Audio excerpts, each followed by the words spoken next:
1 Kings 2, 1 through 10, David's last instructions to Solomon.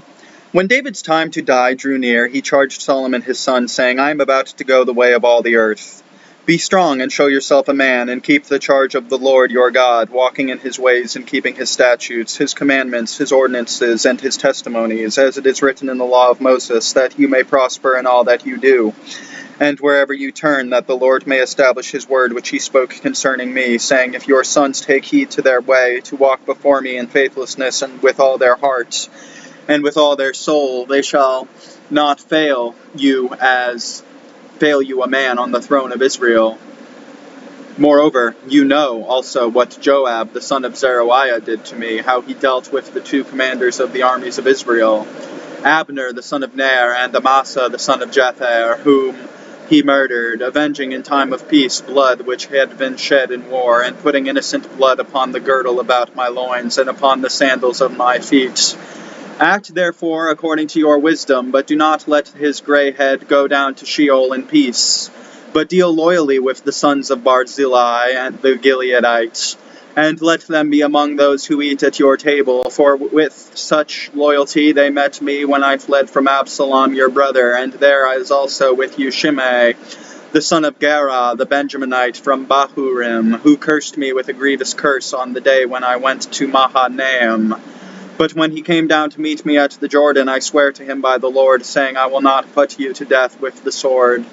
Now therefore hold him not guiltless, for you are a wise man. You will know what you ought to do to him, and you shall bring his gray head down with blood to Sheol.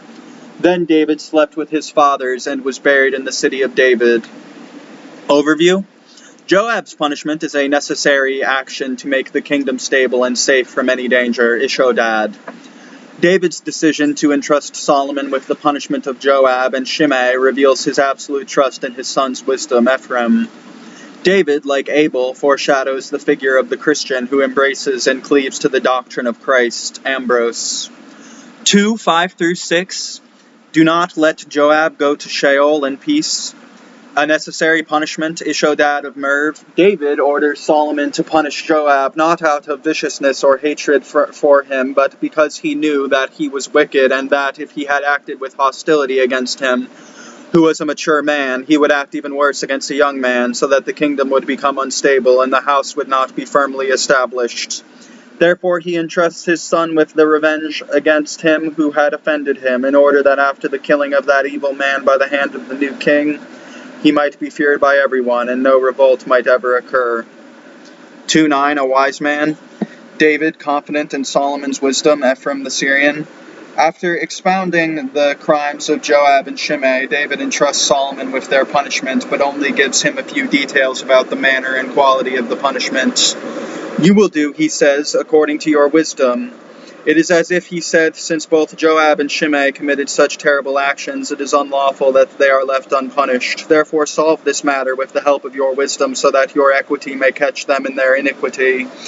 May your severity with the revelation of new crimes find out the sins that your father's indulgence had hidden. 2:10. David dies. The Christian who cleaves to God. Ambrose.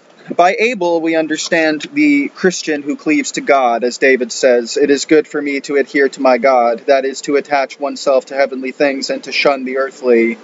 Elsewhere he says, my soul has fainted in your word, thus indicating his rule of life was directed toward reflections on the word and not on the pleasures of this world. Wherefore we realize that what we read concerning David in the book of Kings is not an idle statement, but is said with due weight and reflection, and he was laid with his fathers. We are given to understand that his faith was like that of his fathers. It is clear, then, that there is reference here to participation in life and not to the burial of a body.